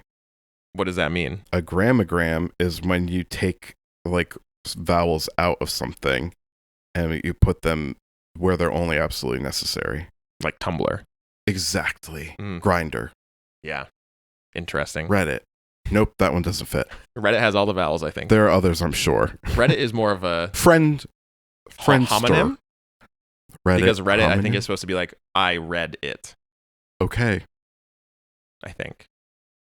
But a homonym is something that sounds the same. Right, so like REDDIT sounds the same as I read it. But it's Reddit. I feel like but I feel like maybe what I'm saying is there's a more specific term for that. Yeah, where they have different meanings. I know what you're talking about. Yeah, but I feel what you're putting down too. Okay. Well, this is riveting. I love it. Okay. Do you want to close on Midnight Sun? Well, Justin, famously, you can't put Midnight Sun away. It's always there. At least not without rating it, Geoff. And you do love to give number ratings to the albums that we talk about on the pod. So I'm going to give the original Midnight Sun a 7. Okay. And I'm going to give the remix, I think I'm going to give it like a 7.5. I think I'd agree with you on both of those. I'm rooting for Zara. Like I Me said, too. There are flashes on this album and the remix album where I'm like, damn, if you like really lean in and like do a little bit more of this weird shit, I could be a fan for life. Okay. You know. Okay. But I do think there is still a little bit of that Chainsmokers-y mid 20-teens dance music energy, and that's kind of where she came up from, right? Because the original Never Forget You with Emanike is very much in that lane, right? I think just kind of like shedding that and trying to maybe be a little bit more adventurous on the production side, and perhaps being a little bit more autobiographical on the lyrical side would be an interesting path forward for her. I think I would be actually riveted by her being a little more diaristic and letting us being a little bit more introspective on the track and letting us get to know her a bit and where her head is. And I think we did get a glimpse of that at I'm blanking on the name, the Return to Saturn's Return, yeah. Saturn's Return. So that was pretty cool. But yeah, I would like to see a little bit more of her. Yeah. Get to know her better. I have really enjoyed her interviews. Have you watched any? See, that's where I think it's interesting in terms of her position in pop culture, because I feel like people are more... There's like almost like different spheres of like Zara as an individual, like a celebrity. And she seems like a really cool hang, you know, and like just like a chill person. And I think she won some musical award where she was like, I haven't really changed anything I've done. I've just been working with a lot of women, and like people supporting each other is like the way that I've gotten to the level of exposure that I'm in now, right? Tracks, because, her collaboration with Pink Panther is kind of part of the reason why she's, had this new wave of attention. Yes. But she's always very well spoken. I feel like she has like a relatable taste. Whenever she talks about like a favorite song or a favorite film or something, it's always something that doesn't feel too like artsy fartsy or like self-serious, but also, she has good taste. Yeah. And that aligns with her being really savvy as like an advertiser and an artist. And she seems cool, She does. Yeah. She's very witty. I saw a lot of people who obviously like didn't know much about her, like commenting on like TikToks and like other and like reels underneath, like where she was like, just being interviewed about her album. And people were like, why does she have a black scent? And she was like, bro, I'm literally Swedish. It was so funny. And it is kind of true. Like a Swedish accent does a little bit sound like, what is it called? The ABF? I know what you're talking about. I don't know the acronym. I can't think of it. Yeah. I don't know. But there is a little bit of like there's a whiteified term for a black scent. Yeah. And there is that appearance of like an Iggy Azalea vibe to her. Like it's not completely... Wow, that is a fucking drag. I'm not saying that she is an Iggy Azalea type. Okay. But... Careful. There is a certain like... I mean, you said she has a very soulful voice. Like she's clearly doing like a little bit of an R&B thing with her voice on a lot of these songs. It's not like an Iggy Azalea where she's like rapping and doing like a southern rap thing, right? Yes. I think that she's way more tasteful than like Iggy Azalea was. Although who knows? Maybe in 10 years we'll be like, damn, that was tough. But I don't think so. And I don't think so. It reminds me a little bit of when you were talking about Sabrina Carpenter. What was the song where you were like, she can come to the cookout? Oh, when I was talking about Bedchem. Bedchem. It feels a little bit like that to me, where I feel like it like it's a little bit pandery. Is that what you mean? No, I mean I think that she's kind of been. There was like maybe at first a little bit of distance where it was like I'm a little wary of you, and then there was like a welcoming. Of Zara to the like. Okay, I think you're okay actually. Yeah, I'm speaking from my perception from the outside. I think that a lot of I found this with a lot of people who I've met who are like international, and especially people who are singers. They are very influenced a lot by American music, because America at one point was like the country where you had to go if you were going to make it big worldwide. Like you had to sing in English. You had to have like, you had to like kind of like, I don't want to use the word pander, but I would say assimilate. And be conscious of like what was in the American appetite. Right. And so I do think that a lot of these people who are in their early 30s now, or in mid 30s even, who are international, were really influenced by Mariah Carey, Whitney Houston, that like era, Mary J. Blige, that era of like R&B that was huge and like inescapable and like really globally dominant at that point. And like they were doing runs, they had the vocal agility, they were doing big riffs, they were belting. And so it doesn't surprise me that somebody like Zara Larsson, who grew up listening to that music, sounds that way, sings that way, is able to kind of almost code switch, like some might say. I mean, it's not that different from like Billy Joe Armstrong, lead singer of Green Day, having like a British accent on a lot of his music. Yes. You know what I mean? Like he sounds like the Clash. Yeah. And that's because he grew up listening to that and informed his musical taste. And I think that like maybe the difference between Iggy and Zara is that Zara like engages with it. Iggy, I think we've seen in some of the interviews has said some problematic stuff about the fact that she's like a white female rapper, and also like some of her songs feel like they were trying to appear like a Southern rapper. Yeah. In a way that she doesn't align with her actual upbringing. Do you know what I mean? Australian girl. Exactly. What about when she went tire marks? When I win, to pom pom foul. One of the most embarrassing things I've ever seen in my life. I fucking love that so much. Tire marks. And with that, Geoff, let's take a quick break. Okay. And we'll come back with some What's Goods. Let's do it.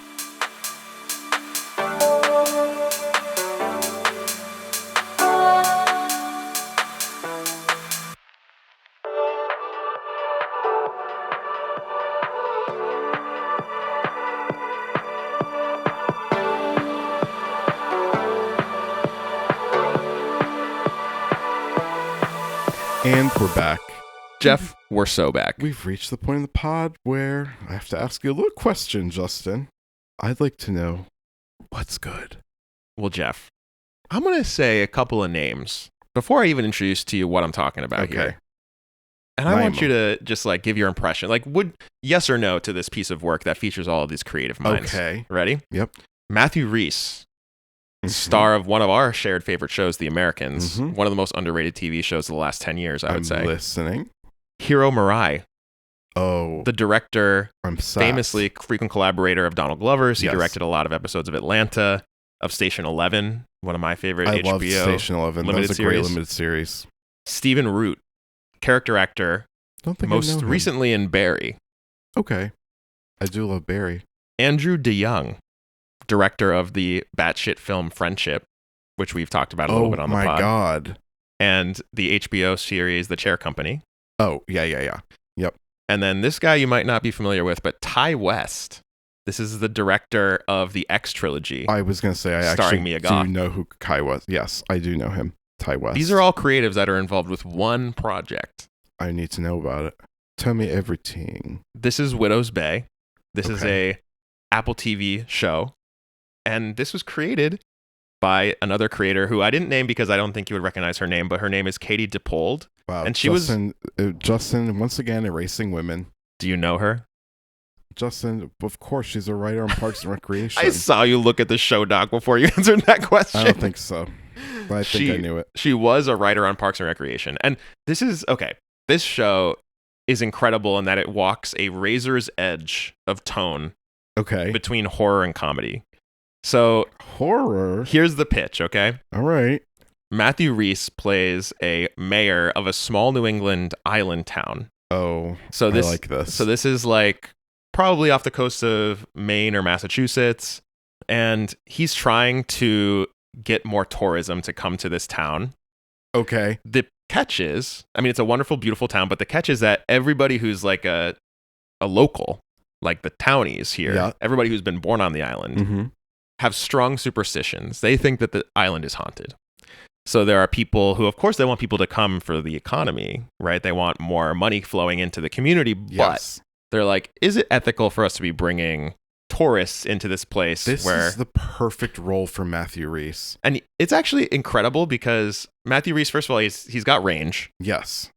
He has the range. He's playing almost like a combination of Leslie Knope and Ben Wyatt in Parks and Rec. Because Leslie Knope is somebody who like truly wants the best for her community, Yes. kind of like Yes. very altruistic. Yes. Ben Wyatt is a little bit of an outsider, right? Yes. And Matthew Rhys's character here, I think his name's Tom. He is a bit of an outsider. His family's from the island, but he was born on the mainland. And there is this kind of like curse or rumored curse. Again, it's all superstitious, Mhm. at least at the beginning, that anybody who's born on the island cannot leave. If you're born on the island and you leave, you die, is like the superstition surrounding this. Okay. So he's kind of an outsider. He spent time on the mainland. yeah. And Where he was born, importantly. exactly where he was born. Mhm. He comes back to the island and runs unopposed as mayor. Yeah. So it's not like he was voted in. he has kind of a contentious relationship with many of the individuals, right? Sure. And it's a very Parks and Rec vibe. Like when he walks into City Hall, like he's surrounded by incompetent people who don't want to do any work. Yeah. And he's like, come on, guys, can we do this, please? And he's a little bit more hostile. Like he calls one of the guys that's very superstitious a hick, for example. So this is giving more like Ben Wyatt energy. Yes. So there's this uncomfortable feeling where everybody that is like a local just fully believes that the superstitions are real. Matthew Rhys's character kind of goes back and forth. So like, it is that uncomfortable laugh that you have when you're like, am I in danger? Yeah. Yep. So let me give you like an example. Mm-hmm. So after the first episode, Matthew Rhys successfully gets a New York Times writer to come and write a review of like a restaurant on the island. And this brings a wave of tourism. And before the tourists arrive, there is kind of like a upswell of sentiment among the locals. And they're like, you're really going to send all of the tourists to this haunted hotel to stay in? And he's like, yeah, I mean, it's all fake. And they're like, okay, if you think it's haunted or if you think it's fake, why don't you stay in the hotel overnight? Mm-hmm. Just you, and take a camcorder with you and record it.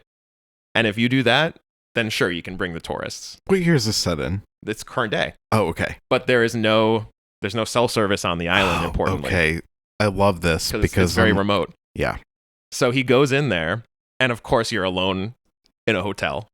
It's kind of creepy. Yeah. He starts to get freaked out. Of course. He starts to check out like some of the board games that are like in the common room. There's a card game that just is called Run, I think. And he like opens up the cards. First card says, wait. He looks at the next card. It says, not yet. Looks at the next card, not yet. Couple more cards pass. And then finally it just says, run, exclamation point. I don't like that. He just like looks around. Nothing happens. It's like a great gag, but it's also like adds to the creepiness. Yes. And there are like genuine scares. Like there are genuinely scary parts. One other Parks and Rec link is that there's all of these like news stories. It's like a historical society. Oh, and there's all of these shit. like newspapers that are like, for example, there is a story of some people that were like trapped in a collapsed building. And it's like, Widows Bay residents resort to cannibalism. Yeah. And he's this like, is very Parks and Rec. and he has like the New York Times writer coming in, and you know, he's like, there wasn't really cannibalism there. This is like a little bit exaggerated. And the New York Times editor or writer is like, well, it says like here, if you look at the like article, that there really was cannibalism.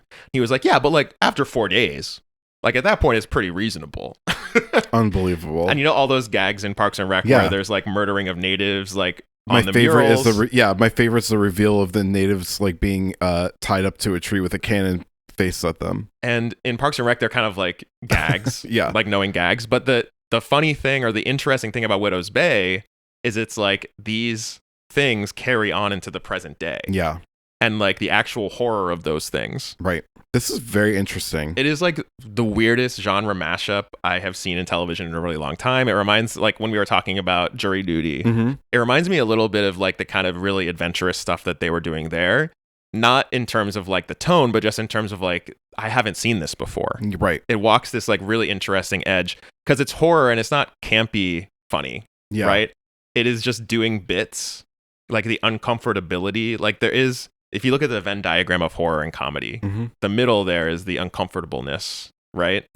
Well, cringe comedy versus like uneasy feeling that you get with horror. That's something that I think that was done really well in Atlanta too.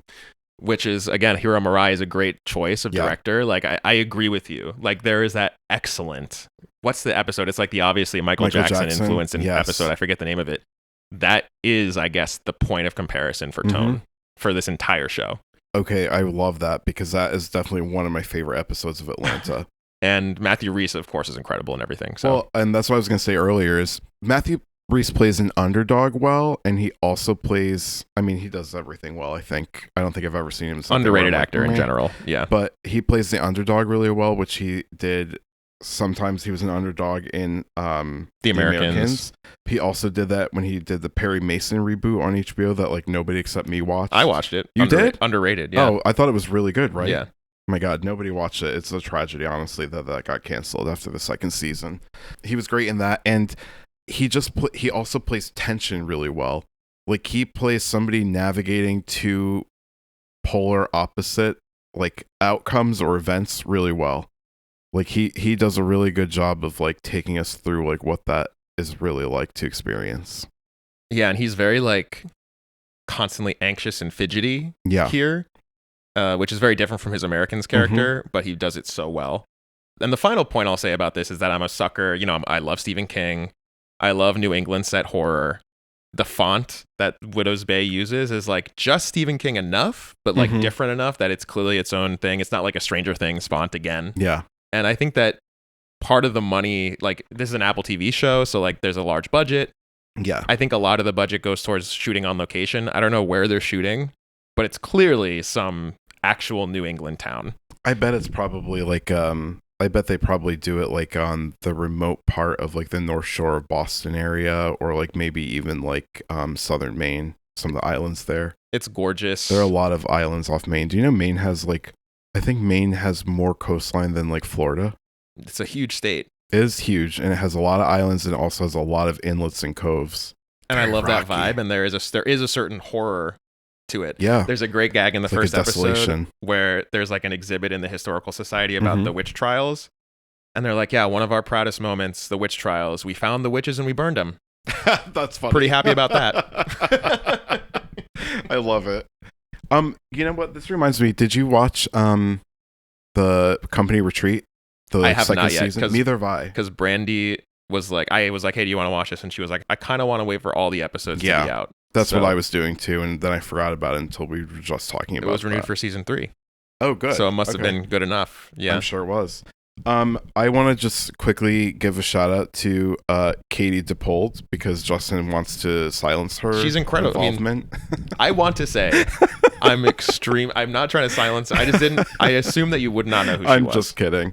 No, I would not have known her by name, but I absolutely know her work, and I just wanted to name a couple of the movies that she's worked on that I really loved.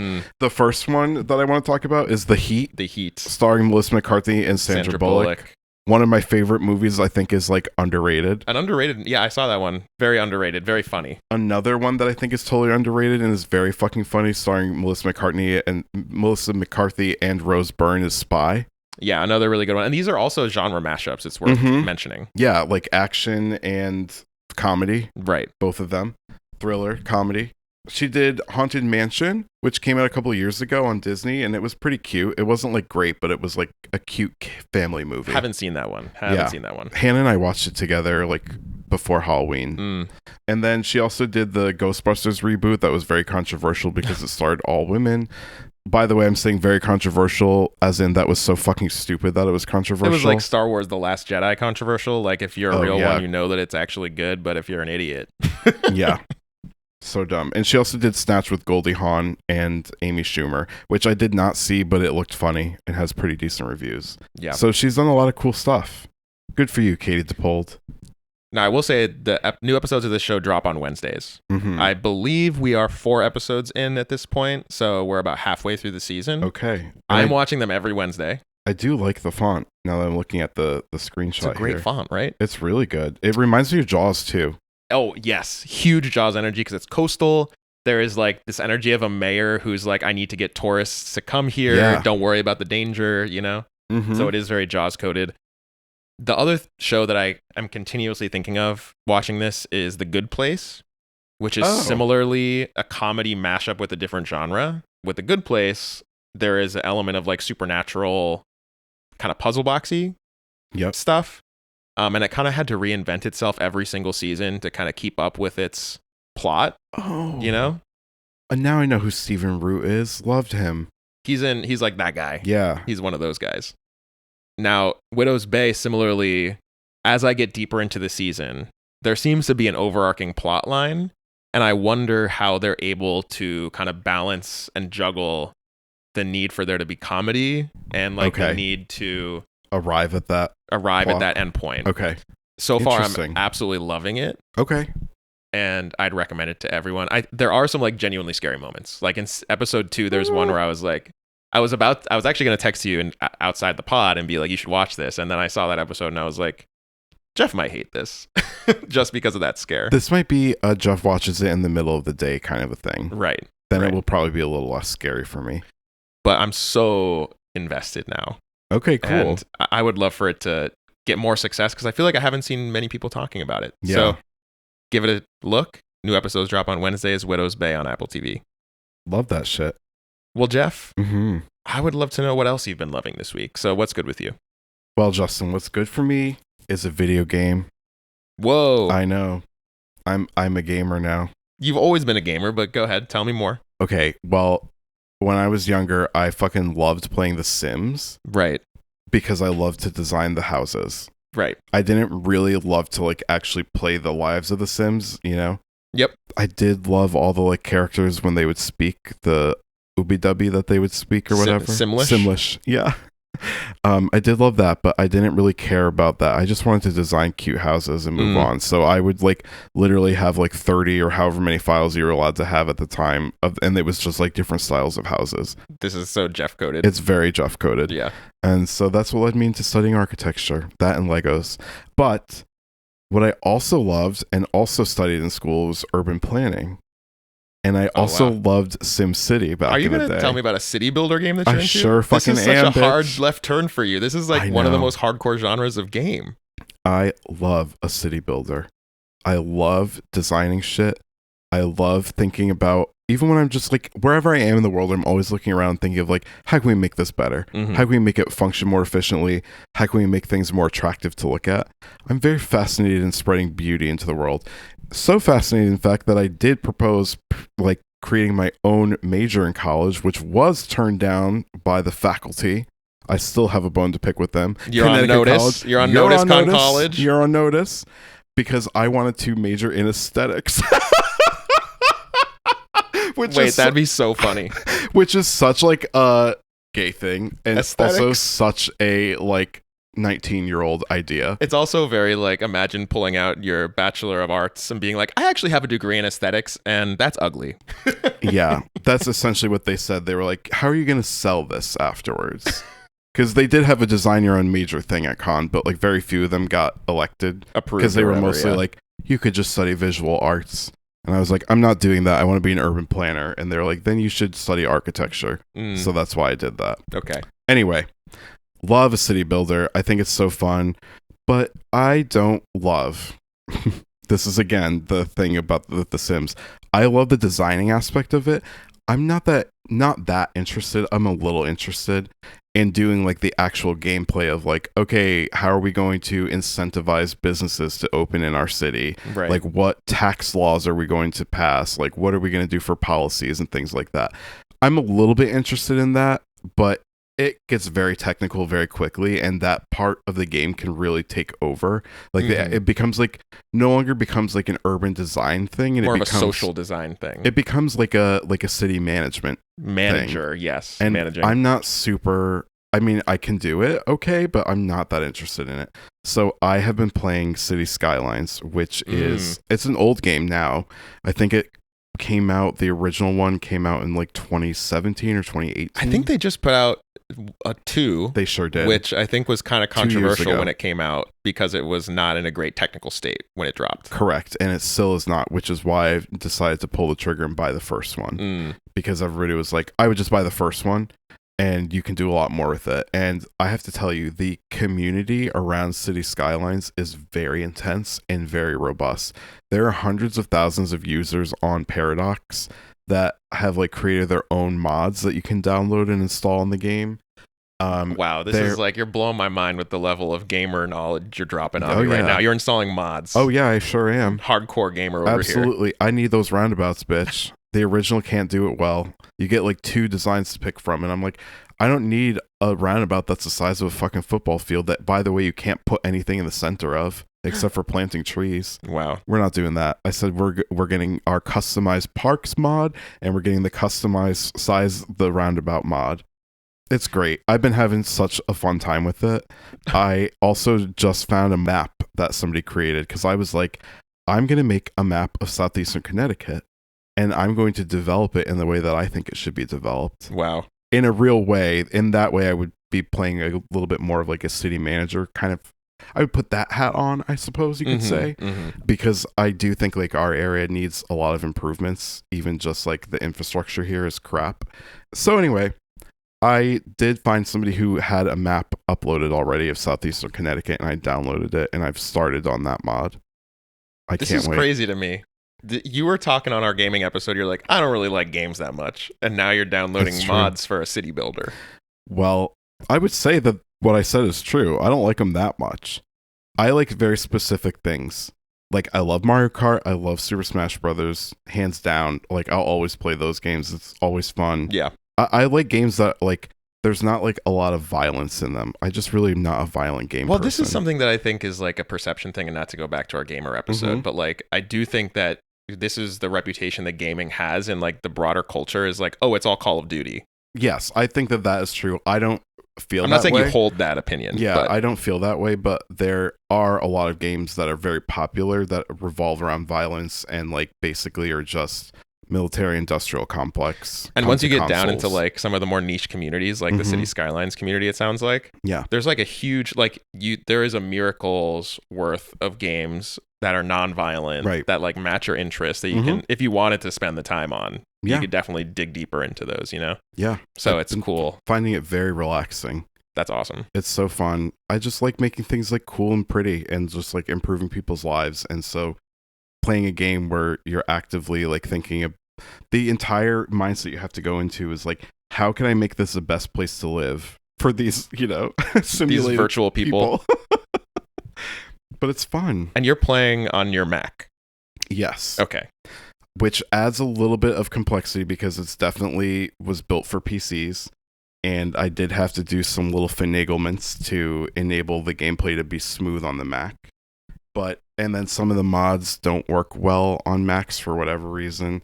I am not smart enough to understand the machinations behind all of that. And again, I'm looking for simplicity and pretty things, not super, you know, delving deep into shit. But I have found a lot of mods that work great. And I just like, I love a community of fans that is just supportive and people are just like doing shit. It's art for art's sake. Yeah. And then like people who are just sharing these mods and you don't have to pay for them. And they're like, yeah, just like I designed like a suite of like 11 different styles of low density housing that all have like the New England architectural vernacular. I'm like, yeah, I'm downloading that. This is what's crazy about the gaming community is that people, I mean, this is not just, I mean, City Skylines, it sounds like has a great community, but this is present in a lot of communities. I mean, look at I would invite you to look at like the Skyrim, the Elder Scrolls Skyrim mod community. Sure. There is like entire projects. Like there, I believe is a similar one is that there is a Fallout game. It's basically an entire new game. Somebody just developed, I think in the Fallout 3 engine, basically a Fallout London game. Oh, that's that basically cool. just reproduces London. Yep. Made an entire new storyline. Everything is completely new, and it's a free mod for Fallout 3. That is awesome. Like, this is the type of stuff that goes down just because people love these worlds so much, you know? It's cool. It is cool. I just like it when people just... I like it when we can decenter capitalistic endeavors. Yeah, art separated and decoupled from capital. It's a wonderful thing. Yeah. And I just think that we could all build a utopia if we really wanted to. And that's what you're doing in City Skylines. I'm trying. And that's all we can endeavor to do, really, at the end of the day. And Geoff, I'm going to endeavor to put a cap on this episode. I think it's time. It's time. This was a fun one. I love recording in person. Me too. It's very fun. I love to sit on the couch. It's so chill. Love holding the mic. I do love holding the microphone, by the way. Yeah. I think that this is my favorite thing in the world. Maybe this is why I love karaoke so much. It's part of the appeal. This is why I should have been an MTV VJ when I had the chance. I was young and hot once. Still reliving on TV. Still like trying to manifest that right now. Yeah. Yeah. Oh well. We can build that utopia in our mind. And team next week, tentatively, we'll see if we can watch the entire miniseries, but tentatively we're covering Beef Season 2 next week. That's right. So we'll see you then. We'll see you next time. Don't forget to write in for the mailbag. Bye. Bye. This has been Bants with Geoff and Justin. Bants is created and produced by me, Geoff Taylor, and Justin Benavidez. Graphic design by me, editing by Justin. The theme music for Bants is The Track Nebraska With You by Sam Day, and it's provided by No Copyright Sounds. Don't forget to email us at bantspod@gmail.com with questions, recommendations, or just to say hi. And if you like the podcast, don't forget to rate and review us on Apple, Spotify, or YouTube, and tell your friends. Bye! Bye.